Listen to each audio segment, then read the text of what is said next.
ಒಂದು ಮುಖ್ಯವಾದ ಒಂದು ಕಂಪ್ಲೇಂಟ್ ಜನರದ್ದು ಅಂತ ಹೇಳಿದ್ರೆ, ಡಾಕ್ಟ್ರೇ ನನ್ನ ಮಂಡಿ ಕೂತೆದ್ದಾಗ ಕಟಕಟ ಅಂತ ಶಬ್ದ ಬರುತ್ತೆ ಅಂತ. ಈ ಶಬ್ದ ಬಂದರೆ ಏನೀಗ ಮಂಡಿಯೆಲ್ಲ ಹಾಳಾಗ್ತಾ ಇದೆಯಾ, ಮಂಡಿಯೆಲ್ಲ ಉಜ್ತಾ ಇದೆಯಾ, ಸೌದೋಗಿದೆಯಾ, ಇದೇನು ನನಗೆ ಗೊತ್ತಾಗ್ತಿಲ್ಲ. ಅವಾಗ ನನಗೆ ಒಂದು ವಿಷಯ ನನ್ನ ತಲೆಗೆ ಬರುತ್ತೆ ಯಾವಾಗಲೂ. ಈ ಸಿನಿಮಾಗಳಲ್ಲೆಲ್ಲ ನಮ್ಮ ಹೀರೋಸ್ ಫೈಟ್ಗೆ ಹೋಗೋಕ್ಕಿಂತ ಮುಂಚೆ ಕತ್ತನ್ನು ಹಿಂಗೆ ತಿರುಗಿಸ್ತಾರೆ, ಕೈನೆಲ್ಲ ಹಿಂಗೆ ತಿರುಗಿಸ್ತಾರೆ, ಆವಾಗೆಲ್ಲ ಕಟಕಟ ಅಂತ ಶಬ್ದ ಬರುತ್ತೆ. ಹೀರೋ ಮಾಡಿದ್ರೆ ಅದು ಓಕೆ, ನಮಗಾದರೆ ಮಾತ್ರ ನಾವು ಬೇಜಾರು ಮಾಡ್ಕೋತೀವಲ್ಲ. ಸೊ ಇದಕ್ಕಿಂತ ಮುಂಚೆ ನಾವು ಇದು ಯಾವುದರಿಂದ ಆಗುತ್ತೆ ಅಂತ ತಿಳ್ಕೊಳ್ಳೋ. ಈ ಶಬ್ದಗಳು ಜಾಯಿಂಟಲ್ಲಿ ಬರೋದು ಎಲ್ರಿಗೂ ಬರುತ್ತೆ, ಇದು ಸಾಮಾನ್ಯವಾಗಿ ಬರೋವಂಥದ್ದು. ಕೆಲವರು ಕೈನ ಈ ಥರ ಹೊಡೆದಾಗ ಶಬ್ದ ಬರುತ್ತೆ, ನಟಿಕೆ ಅಂತೀವಲ್ಲ, ನಟಿಕೆ ತೆಗಿತೀವಿ. ಕೆಲವರು ಕಾಲು ನೀಡಿದಾಗ ಶಬ್ದ ಬರುತ್ತೆ, ಕೆಲವರು ಕೂತೆದ್ದಾಗ ಬರುತ್ತೆ, ಆ ಥರ ಆಗೇ ಆಗುತ್ತೆ. ಈ ಶಬ್ದಗಳು ಬರೋದು ಒಂದು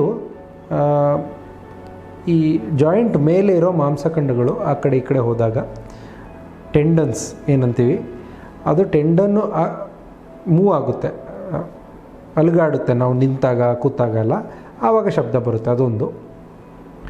ಎರಡನೇದು ಕೆಲವೊಂದು ಜಾಯಿಂಟ್ ಒಳಗಡೆ ಇರೋವಂಥ ಲಿಗಮೆಂಟ್ಸು ಸ್ವಲ್ಪ ಮೂವ್ ಆದಾಗ ಶಬ್ದ ಬರುತ್ತೆ. ಮೂರನೇದು ಜಾಯಿಂಟ್ ಒಳಗಡೆ ಅಥವಾ ಸಂಧಿಗಳ ಒಳಗಡೆ ನೀರಿರುತ್ತೆ, ನೀರಿನಂಶ, ನೀರಿನ ಜೊತೆ ಸ್ವಲ್ಪ ಗಾಳಿ ಇರುತ್ತೆ. ಈ ಗಾಳಿಯೆಲ್ಲ ಬಬಲ್ಸ್ ಫಾರ್ಮ್ ಆಗಿರುತ್ತೆ. ಈ ಬಬಲ್ಸ್ ಕಂಪ್ರೆಸ್ ಆದಾಗ ಈ ಶಬ್ದ ಬರುತ್ತೆ. ಯಾವಾಗ ಇದು ಅಬ್ನಾರ್ಮಲ್ ಅಂತ ಅಂದ್ಕೋಬೇಕು, ಯಾವಾಗ ಇದು ತೊಂದರೆ ಅಂತ ಅಂದ್ಕೋಬೇಕು ಅಂದರೆ, ಈ ಶಬ್ದದ ಜೊತೆ ತುಂಬ ನೋವು ಇರಬೇಕು.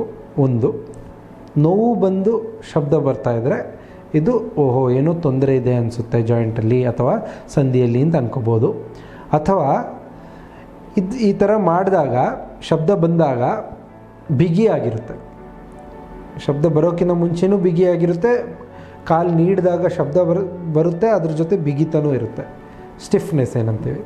ಸೊ ಸ್ಟಿಫ್ನೆಸ್ ಇದ್ದಾಗಲೂ ಇದು ಅಬ್ನಾರ್ಮಲ್ ಅಥವಾ ಏನೋ ಜಾಯಿಂಟಲ್ಲಿ ಏನೋ ಪ್ರಾಬ್ಲಮ್ ಇದೆ ಅನಿಸುತ್ತೆ ಅಂತ ಅಂದ್ಕೋಬೋದು.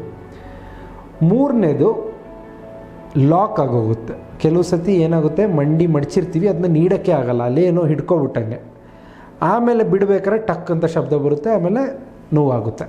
ಈ ಥರ ಲಾಕಿಂಗ್ ಸೆನ್ಸೇಷನ್ ಇದ್ದರೆ ಆವಾಗ ಕೂಡ ಇದು ಜಾಯಿಂಟಲ್ಲಿ ಏನೋ ಅಥವಾ ಸಂಧಿಯಲ್ಲಿ ಏನೋ ತೊಂದರೆ ಅಂತ ಅಂದ್ಕೋಬೋದು. ಸೊ ಈ ಶಬ್ದ ಬರೋದು ಎಲ್ರಿಗೂ ಬರುತ್ತೆ. ಶಬ್ದದ ಜೊತೆ ನೋವು ಅಥವಾ ಬಿಗಿತ ಅಥವಾ ಹಿಡ್ಕೊಂಡಂಗೆ ಲಾಕಿಂಗ್ ಸೆನ್ಸೇಷನ್, ಈ ಮೂರರಲ್ಲಿ ಏನಾದ್ರು ಇತ್ತು ಅಂತ ಹೇಳಿದ್ರೆ ಆವಾಗಷ್ಟೇ ಹೋಗಿ ನಿಮ್ಮ ರುಮೆಟಾಲಜಿಸ್ಟ್ ಅಥವಾ ಆರ್ಥೋಪೆಡಿಷನ್ನ ಭೇಟಿಯಾಗಬೇಕು. ಇದು ಏನಕ್ಕೆ ಅಂತ ತಿಳ್ಕೊಬೇಕು.